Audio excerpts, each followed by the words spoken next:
How's everybody doing? Welcome to my channel. This is You Too Can Be Great. This is the Marriage Bootcamp Hip Hop Edition, Season 16, Episode 1, Review Lovers on Lockdown. I'm about to take out my hair. I had this hair in my head for too long. I'm tired. 5 months pregnant. My dog just had her 7 puppies. I'm over here trying to maintain my life, work.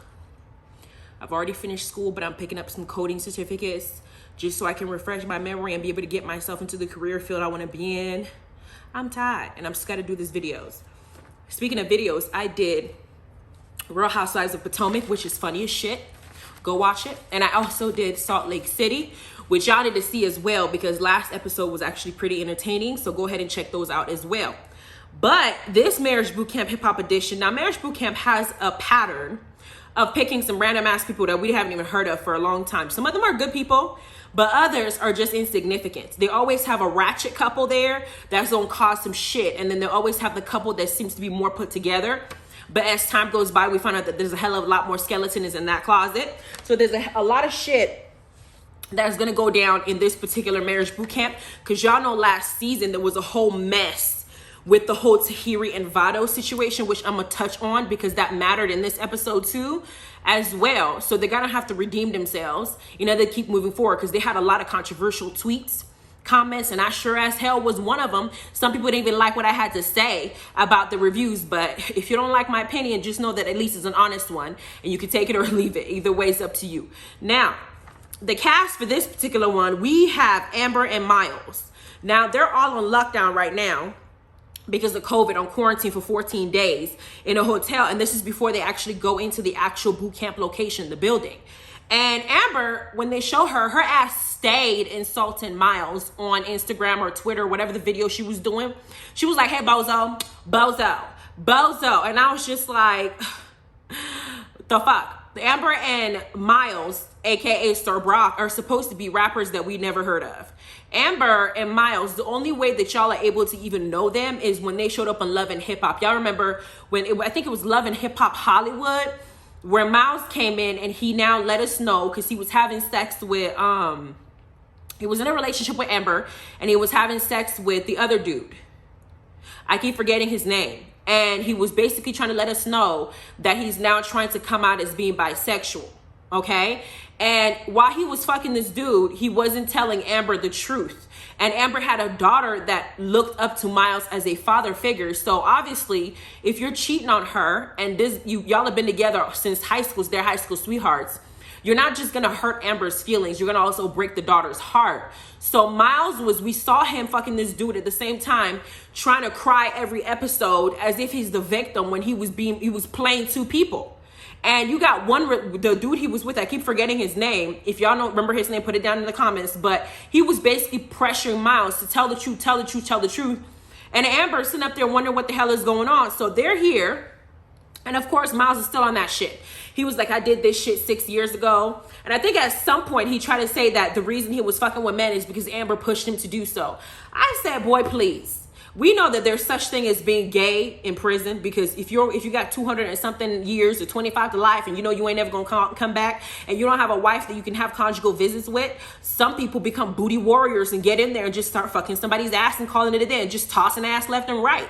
We know that there's prison gay, but there's also out of prison gay where you're just genuinely a gay person or you're bisexual or you're lesbian or you're one member of the LGBTQ. It's okay. However, Miles, you can't sit up here and say that Amber is the one who pushed you to seek dick. That shit don't make no damn sense. I was talking to a few people years ago when this episode first came on, and my male friends and some of my female friends were like, no. They said something along the lines of, it is more likely for a female to be more fluid in her sexuality, as in go from women to men and so on, than a man. They said if a man chooses that if a man or feels in his spirit that he's attracted to other men, it is not anybody's fault. It's just how you are. So to sit up here and blame her and say she's the reason her behavior is what pushed you to dick, shut up. Just admit that you're bisexual. It is 2021. Ain't nobody gonna be pissed off about it. Like, calm down. If we can stand all the shit Lil Nas is doing, we're okay with you being bisexual. We don't have a problem with it. His is more drastic in the way that he's portraying it with the devil shoes and every damn thing. However,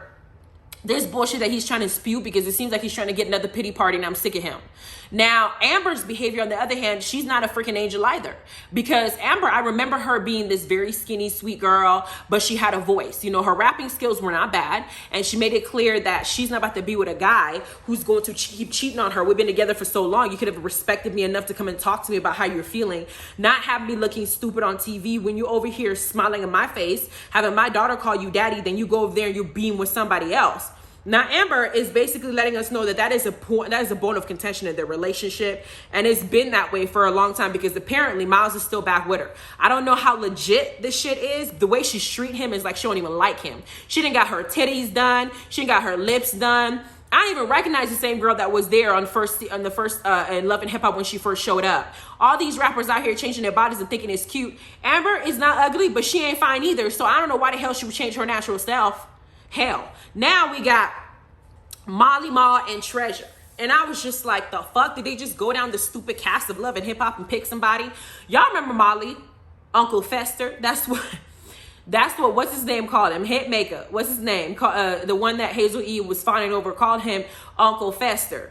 Because he does look like Uncle Fester. I'm not even gonna lie. He does, with his bald ass head. That man thinks he's the nicest, he's the blessing to every woman that comes in his life. In his mind, he has money. And y'all know that money makes people look beautiful. He's always wearing fucking sunglasses. I'm wondering if his eyes are vampire-like. Why the hell you always wearing sunglasses indoors? He's covered in tattoos, which, okay, so be it. But he makes a lot of money in the industry, and he's always surrounded by hoes. And he thinks that being surrounded by hoes makes him somebody. So when he's with women like Nicki Mudarez and stuff like that, he'll be cheating on them or whatever, and it'll be what it is. I think Nicki maybe had been the only one to kind of like check him, Nicki and Masika. Maybe the only one should check his behavior a little bit. But Treasure ass up in here. Y'all remember Treasure? Treasure was in Love and Hip Hop Atlanta when she came as Jock's assistant. And that was the same year, the same season that Kirk had come out with a baby with Jasmine. And people are talking about it, you know, empathizing with Rashida's dumbass for staying with Kirk, trying to figure out how she's going to come through and push through with all this nonsense that he didn't put her through. Waka Flocka was on that season. Tammy Rivera was on that season. Treasure and her man were on that season. And Carly Rae was on that season. And they went to some little getaway. Jock brought Treasure's ass there, and Treasure had the nerve, while they're consoling Rashida, to give us a story about the side chick side of the relationship, talking about side chicks have feelings too. I'm a hoe, you a hoe, we fuck married men too. You don't know what that married man is telling her, so let's go ahead and empathize with the side chick who inserted herself in somebody else's marriage. You should feel sorry for this hoe. That was Treasure's speech. That was the first time she spoke, one of the first times she spoke. Even at the reunion, she sounded just as stupid. And then Dime ended up whooping her ass. Like, bitch, you can't be coming up here saying shit like that. Why the hell? We don't give a fuck. What are you, a side chick representative? That is how I remember Treasure. So to have somebody who has a side chick mentality, dating Molly Maw, who has no respect for women and thinks that he's the best thing that, you know, since peanut butter, sitting up there thinking that he can just screw and talk to whoever. Y'all deserve each other, because Treasure is going to be that submissive, dumb person who doesn't have a brain, that's going to take whatever Molly's going to give her. Molly gets to live his life being a hoe, and hopefully he doesn't come back with some STD. You know, Uncle Fester, you can be festering a lot of diseases in that body, and they're just going to sit here in marriage boot camp and pretend like their relationship is unsalvageable. So they're here. And then we have Money Love, who's absolutely beautiful and tough. Now, Money Love is a 2 Grammy nominee. You know, she's very successful, been in the business for 4 decades. Now, we learned that her and Tough actually have a 12-year age difference. I couldn't tell. I thought Tough looked older than her. Money Love is gorgeous, okay? Looking at him, he looked like he could be, you know, daddy, you know, like bigger than her. But they're here on this relationship. We did find out that their issue is based on lack of trust, which generally is the situation when you come on Hip Hop Edition. Then we have another last couple, Nori and Nori. Nori is a submissive woman that Nori found out one after his father passed away, somebody he cared about a lot. Nori has this old school chauvinistic macho machismo type characteristic, like, I'm a man, if I pay all the bills and I do all this stuff, then you got to do everything else. As if that's the only thing in the world in a relationship that needs to be dealt with. You provide the money, yes, because the provider, but you just can't check out the rest of your family. Y'all make kids together, help with that. You understand what I'm saying? But he's thinking that she just needs to bring the money in, everything else, the cooking, the cleaning, even while she's pregnant, when she can't, you know, in the days that she's over here feeling morning sickness, he ain't gonna do shit. She gonna be the one doing everything, and he's gonna throw money at it. And I'm just sitting here looking at him like, what year are we in? But that's his mentality. So they all have their issues, and they're coming into the building, and they come in, and Amber is wearing something that's like a damn fishnet. She has this dress because she does have a cute figure as far as physically, but then she has her titties, the little titties that she had done sticking out to where they had to do like a little blotch, a little bit of out because it was too revealing. And that is how she's showing up in a couple's. I don't think that that's appropriate. If your ass is about to be in a couple's therapy and you're about to be around my man, I don't want my man to be looking at your titties as big as those things are. It's hard to miss. And it's disrespectful to your man to be sitting up here showing people all your goodies. I'm sorry, but no, it's like the husband coming in with his penis and just have certain areas blotched out so everybody can see his schlong. You want to appreciate that shit, bitch? For me, I don't think that Amber respects Miles to the extent that she expects Miles to respect him. He did cheat on her, yes, but you made the decision to go back to his ass. So you have to at least either forgive him and move on and start respecting him. But she has a way of verbally abusing him. And we learn later on she also physically abuses his ass too. So everybody comes in, and then they go to a next segment where it's called NBC Daters Game with Dr. Ish. And Dr. Ish is asking all the fun questions. What's the best location you guys have had sex? What's the nickname you guys have for each other? And, so and so forth. But then they get to the next part of it, which is supposed to be the exercise of the day. Judge Lynn Choler comes and joins them, and it changes to a daters game to haters game. And of course, they get to Molly and Treasure's cheating allegations. And Treasure says that because he has money, he feels like he's the boss. And that because she's from Texas and she's used to being submissive, they just have regular problems, regular relationship problems where the man has more money than the woman, so he can talk down. I said, what kind of shit is this? Treasure, you just sound dumb. Every time this bitch opened her mouth, air comes out of it. Nothing of sense. I feel like my IQ is dropping every time she speaks.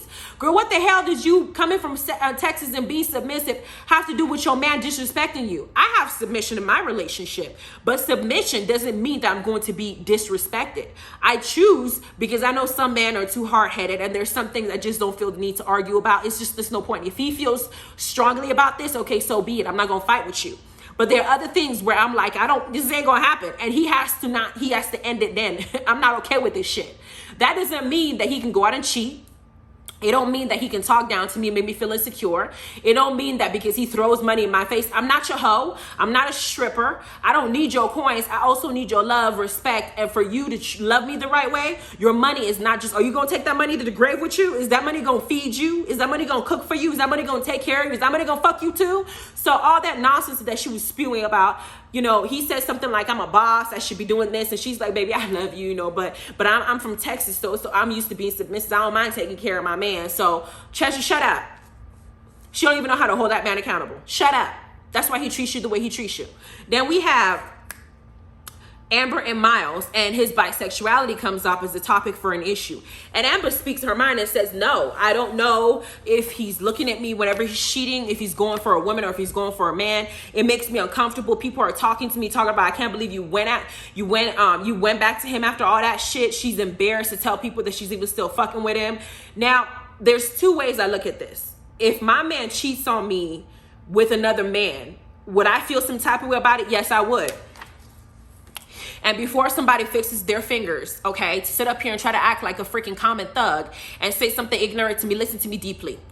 I'm not sorry about the way I feel, because I see what's happening with Dave Chappelle's Closers and how they're trying to take it off the air because he said some controversial things that made a lot of fucking sense.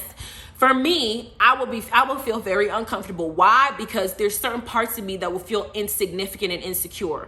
If I only have a vagina, I'm always gonna have a vagina. Ain't no way in hell I'm gonna grow a dick. So if you decide that maybe this is something that you're feeling inside that you want to try the other side. For me as a woman, I will feel like I'm inadequate.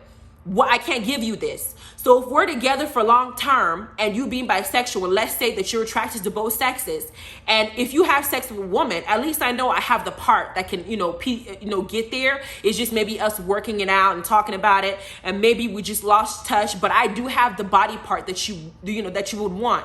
If you say that you cheat on me with a dude, I'm never gonna have a dick, and I'm not buying a fucking strap-on. So it's like, I feel like, what can I give you? If this is what you want, I can't give you. And I've had lesbian friends say the same thing. If the girl wants dick, I can't give it to her, so I don't want her cheating on me with a dude. You know, so it's not just like, when Amber says them, people are like, oh, well, you're just, you're just phobic and da-da-da. No, she makes a lot of sense, and I feel the same freaking way.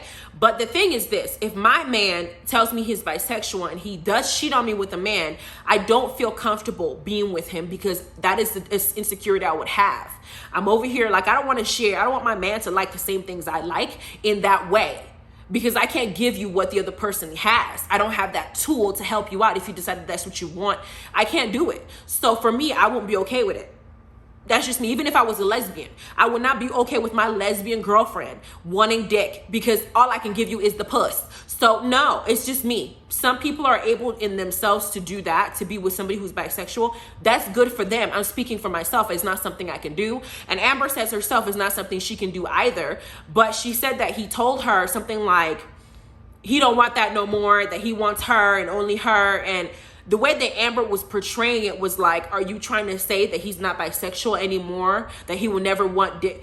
Amber, I don't think you're making any sense. If you're saying, if Miles is saying to you, you're the person I want to be with for the rest of my life, and you accept him for that, yes. But if you're saying that he has to renounce his bisexuality, that's stupid and impossible. It's not something that he's going to be able to do. So when she was trying to explain herself, I don't know how she was, I wasn't sure whether that was which way she was trying to go. I just assumed that she just didn't want him to go after a dude because it would make her feel some type of way. That's how I took it. Let me know what y'all think and how you read it. But another thing is, Amber talks down to him in a way that you're not supposed to talk down to any man. If you're in a relationship with him, she calls him a bitch.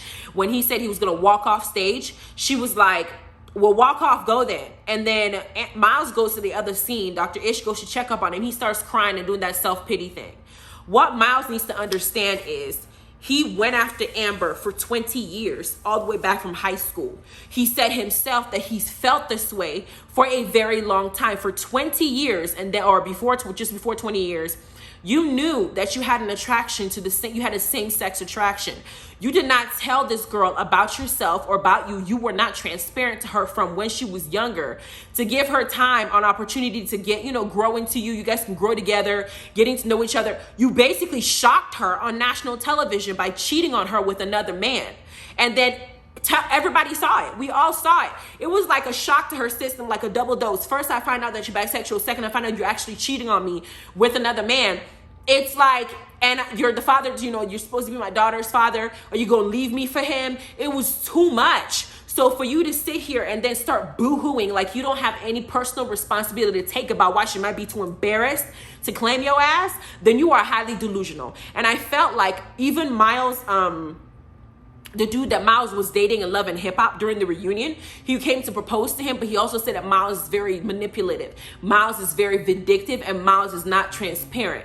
And that Miles always trying to play the victim and act like he's the one that needs to be pitied. And he gets sympathy for the things that he says. It's almost like people who are riding the LGBTQ coattails. I'm going to use this train to get what I want. And it seems like sometimes Miles plays that card. You have to take personal responsibility for the shit. You don't tell me, oh, it was just 6 years ago. It was 6 years ago, but it was a big thing. This wasn't a private revelation, bruh. You did this in public. We all knew your business. Like, what the hell? Then we get to Nori and Nori, and we get to him saying he pays the bills and that should be enough, and that women should do basically what women, everything else. And I'm like, this motherfucker is selfish. And it's a good thing you married Nori, because I couldn't be married to somebody like this. It's not going to happen. I'll take all your money and still leave and go do everything myself, because you got me fucked up. Then I'm like, what about the kids? So it seems like they're going through a power struggle. He likes the power. He wants somebody to control. And it seems like he don't just control his kids. It's his wife too. He controls the money. His wife, he said, I don't want her to work because obviously she's going to have to come ask you for money. And you're going to have to decide how much you want to give her and for what. Like, it's a power struggle. It's a power issue. He likes control. Then we have Money, Love, and Tough. And their situation kind of got me. Money Love said that when they met, they're 12 years apart. She fell in love with him. They thought they were going to have fun. They were in the same industry. He's not as successful as her, but she got pregnant. And the entire time she was pregnant, he cheated on her with a minimum of 3 women while she was pregnant. And on the confessional, his excuse was like, you know, she was pregnant, so I couldn't get it from her. And I wasn't thinking more about cheating was the issue. I was on the road. I was thinking more about, oh God, what if she catches me? That was what was going through my mind. And you look at money and she's already breaking down, even though it happened a while back. That's something that I don't think that men understand the gravity of when you do that to a woman. You wanted a baby. You planned a baby. You wanted to have a family with me. Are you thinking that I'm just going to carry this baby in my body? I'm carrying a whole human being in my body that is a part of you. You are not able, in the 9 months I'm carrying this baby, to share in everything that happens while this baby is in my stomach. The throwing up, the exhaustion, the nausea, the changing mood, the excessive urinating, the potential UTIs that you might be getting depending on where the baby is sitting. You have to go through all these appointments. You have to make sure the baby's good. You can't drink because I've been craving alcohol. You can't drink because when you're stressed out because it'll hurt the baby. You can't smoke because it'll hurt the baby. You have to like consider everything that you're doing. If somebody picks a fight with you, you got to put that ass whooping on layaway because you got a baby in your stomach.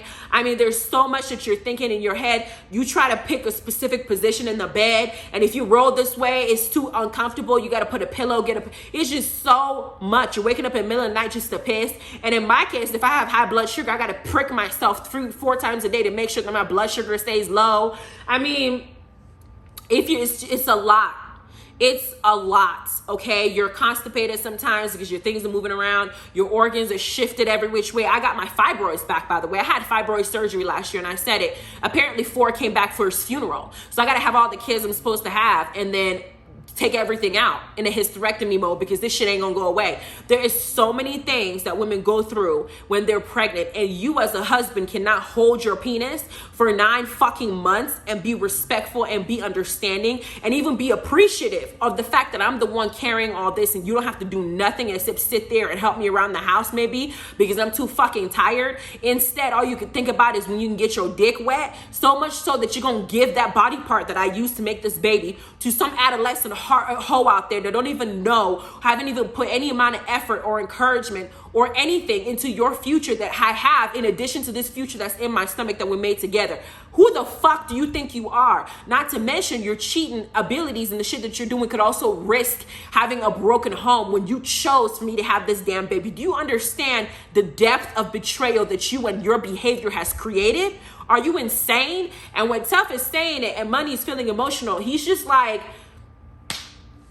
if I was just him, I would have just looked at him and said, you know, I'm just so sorry. I'm going to keep apologizing until I can get this through. Because I didn't realize the extent of what my actions were.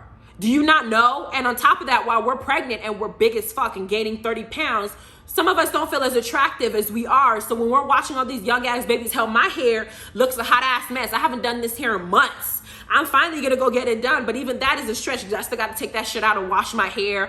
And by the time I'm done taking a shower, all I wanna do is take my ass to sleep if I'm not looking for food. So for me, it's like you did not have that consideration. All the stuff I'm going through as your wife, if you love me, should have been enough for you to at least say, you know what? I'm just gonna go buy me some lube, watch some porn, take my ass to some bathroom and just knock it out. If I feel I'm using my right hand for the first 4 months, if it ends up being that this hand is getting too much and I want to feel like I want to cheat on myself, I'm gonna go ahead and use my left hand, cheat on it with my right and use that one and get her done. I can buy a sex doll if I want to. There are other things that you could have done other than seeking out another human being that has not pampering or loving or caring or supportive or putting everything that I have put sweat, blood, and tears in you.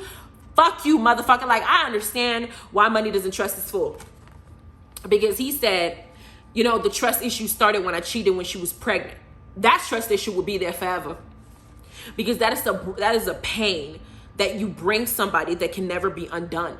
I think that a woman would prefer that you cheat on her ass when she ain't pregnant, when she's giving you some, and then maybe you just, you know, diagnose yourself with just being a hoe, than when she's carrying your child, a whole human being, nurturing that baby, making sure that she does not do anything wrong to cause a miscarriage or to cause any deformities in your child, keeping that baby safe in her womb. And the first thing on your mind is to go and seek some other woman's comfort for what, 30 minutes? And 3 women? Oh my God. I was mad for her.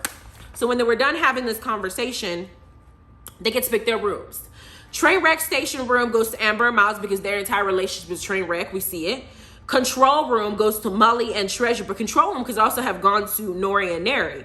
But cheater chamber goes to Money, Love, and Tough because they earned it. And then petty penthouse goes to Nori and Nori because apparently Nori is extremely petty. Then they have time to eat and they're sitting up at the table. And of course, all the couples seem to be analyzing Amber and Miles' relationship, talking about you guys are very similar in behavior. You're very similar in personality. I can see why you guys attract each other. They're giving them compliments and, you know, what they observe and stuff like that. Miles find a way to make it about himself as usual. When you know each other for so long, then you just have to put up with it. You just have to get over their shit and just deal with it. And I'm like, this motherfucker. Now, I understand why Amber got pissed off because I would be mad. You're picking a public setting every time to find a way to embarrass me. You're picking a public setting because you want to look like you're the victim every fucking time. Now, I understand why Amber is pissed off, but what Amber did in response was absolutely wrong. First, she smacked his hat off. Then she smacked him on the head, and then she threw a drink in his face, and before getting up and walking away and realizing her dress was too short, so she had to put that shit down before all her ass gets sitting on the freaking screen. So while they're doing that, all the men are looking at her and all the females are looking at her, Treasure's moving out the way like, bitch, you ain't finna pour something on me. But they're always looking at her like, you know, she's the one who's the problem and negating the fact that Miles is over here. Because Miles gets up and like, you know what, sorry, y'all. I'm going to talk to y'all later. I lost my appetite. Fuck your appetite. At the same time, Amber was abusive. It kept going. Then Dr. Ish and Judge Lynn are now in a different room observing this behavior. And they're saying something like physical violence is not good, whether it's a man or woman. I said, bitch, where was all that energy when it was Vado and Tahiri? Y'all remember Vado and Tahiri, right? Tahiri, they had this exercise where they had to shock each other whenever their partner does something that's annoying or something that was on the list. And Vado was shocking Tahiri whenever she was doing everything that was on his list. She didn't know about it. She thought he was doing it to antagonize her because she's that dumb. And in response, she throws an apple in his face. She didn't just throw an apple in his face. She basically made him say, like, you don't make the money in this relationship. I make all the money. Basically treating him the way that Molly treats Treasure. And after she threw the apple in his face, as hard as that apple is, in front of everybody to emasculate him even further, Vado then when they all gathered together, his boiling point, he's been heating up. So he basically grabbed her by her clothes, pushed her back, and he said, what the fuck if I did this shit to you? How would you feel? And everybody jumped on him. Hazel was like, whoa. Phaedra was like, Dr. Ish spent the entire season doing this damage control, but damage control was to vilify Vado. They took him out the house. They put him in a different hotel. They had them do this at the end where they're supposed to decide whether they want to stage each other or not. Tahiri did the whole pity me thing, like I've been abused before, so you know I know how it feels thing. And she did not take any responsibility for the role that she played and what she did. That man did not hit her first. He didn't throw anything at her first. He didn't throw a drink at her at all. And she had the nerve, after verbally assaulting him, to now throw an apple in his face. And she was not taking any responsibility because everybody was telling her, because you're a woman, then that means that the man, you can do whatever you want. The man can't touch you. That's bullshit. I don't touch my husband because I don't expect him to put his hands on me like that. You have to respect each other. If y'all want equality, you have to expect to be treated equally. So if you hit this man and he hit your ass back, then don't cry about it. But Vado didn't hit her back. He didn't even throw anything at her. He just pinned her down to make a point, and it was a whole huge scene. She actually had a whole speech at the end of the show where she was like, I gotta love myself. And I know that to love myself, I said, bitch, Vado was like, y'all called me here for this shit. Like, you really called me here for this shit. And Vado said to himself, y'all didn't see what she did with the apple. Y'all just don't sit here and act like y'all didn't see it. And there were several controversial comments that were saying, yo, it's not cool for a man to hit a woman. So he would just threw an apple. I said, there were some stupid ass comments I was seeing. I did not justify Vado's behavior, but I also didn't justify Tahiri's behavior. And I damn sure was gonna sit up there and make Tahiri look like she was this little poor, sick girl, puppy girl. And then while that shit was happening, Joe Budden on his channel, went and said that she has always been this abusive. What the hell? And then when they talked to Tahiri said something like he was always trying to entice him. He kept enticing me to bring this side out of me. The fuck? But now Dr. Ish is talking to Amber, and Amber's like, he keeps pushing my buttons. It's his fault. He's the one that does this to me. And Dr. Ish says to her, you can't control yourself? I said, well, where the hell was that when Tahiri was doing it? Why didn't you tell her that she can't control herself? Why y'all being, I don't know. I feel like they watched that commentary and they heard what people said. So they figured that this season, when that shit happens, they're going to check that shit before Miles decides to retaliate. Except Miles didn't hit her. Because they sure did ask Amber, what happens if Miles does the same thing to you? She said, nope, he ain't gonna do that to me. That's the mentality that people have in this country. There's two wrong mentalities I don't like. There are women who think that they can abuse men and get away with it because they're females. And there are women who think that when you have kids with a man, he belongs to you. And so they start using the children as pawns instead of understanding that y'all made those kids together. So if that man is trying to take his baby or trying to see his baby, so far as there's no issues, there's no restraining order, there's no mental issues, he's just trying to be a good father, your ass should know that you made those kids together. Just because he's ass cheating on you and you broke up with him don't mean that you use the children to get back at him, because that's the only way you could hurt his ass.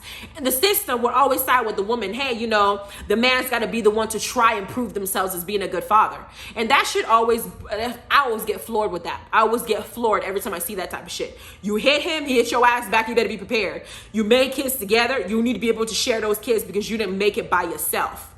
Okay, so sitting up here talking about, I'm going to get full custody of my kids, he's going to have to get visitations. Why not share custody? I mean, it's just dumb shit like that I think is a double standard. Because Amber is sitting up here right now and saying, well, he can't hit me. Well, shit, why are you hitting him? She popped him upside his head in front of everybody, even though he did do something stupid. But if you're going to pop him in the head, make sure when you do something stupid, he can pop your ass in the head.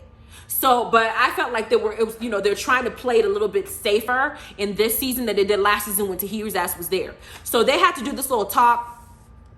You know, and Treasure, and while this is happening, Miles decides to apologize for whatever he did to her to bring out this abusive thing. Amber was like sitting up there like, I'm finna walk away from this because you know what you did type thing. Now, on the other side of the screen, we see Treasure and Miles. And Treasure and Miles, that pitiful ass. Treasure's already crying about something she been drinking. I'm with you. I love you. I'm a Southern girl. I take care of you. I want a family like, ah. And of course, was it Nori that was like, was she crying again? I don't know. Treasure just seemed like she has one of the lowest self-esteems in a human being that I have ever seen in my life. She has a beautiful face. She has a beautiful body. She's probably great in bed and she's probably a super freak. But that is all she feels like she can offer to somebody. And she wants a man who can take care of her with money. But when you have that type of insecurity and you do meet a man with money, he's not going to respect you. Because Molly's saying some shit like, well, when she met me, I had 4 or 5 different girls around me. So hell, just take a number. And then Miles says something like, well, when I'm used to going to Molly's house and he is having parties, he has 4 or 5 girls around him. So Treasure Ass is just another bunny. And Nicki Mudaris says, you know, I know Molly. He's fucked different girls. When I asked him when we're together, he tells me the truth. I mean, she's at another hoe on the list. And Mystica was one of the people that was on his, that was on it too. I'm just like, damn. Treasure, you need to gather yourself and know your worth. Otherwise, Molly ain't gonna learn to respect you. Then they go to their rooms. And they have different things they're saying. Molly ends up pissed off about his room because it's the control room. He's pissed off about it. He doesn't like what's being said because one of the pictures on there is Treasure calling him a narcissist and him telling Treasure she needs to lose weight. And then he's complaining about the bed, saying that, have you seen Treasure's ass? Her ass is too small for it's too big for this bed. Like this ass would be all that. And Treasure has a big ass. And then Treasure, the Dr. Ish comes in there to talk to them about their behavior and disagreements in each other's personality. And Treasure starts crying again.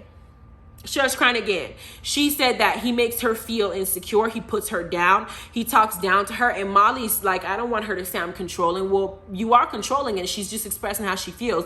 And she starts crying again. And Dr. Ish is empathizing with her. But a matter of minutes later, we see Molly in a different room, and Treasure's out there shaking her ass in the door because that's what she has to offer.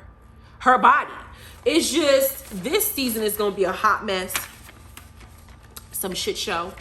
I'm interested to see how things are going to go. I'm going to keep reviewing this season, but y'all let me know what you think about this premiere episode and the couples that they chose and what you thought about everything that happened. I stand by what I said because I saw it and I know these couples and how they behaved in the previous, except for Nori and Neri and Money, Love, and Tough. The other two have been on TV before and acted a damn fool. So y'all tell me what you think. Let me know what you think about this review. Go ahead and check out Real Houses of Potomac and Real Houses of Salt Lake City. You guys have a wonderful day. Bye.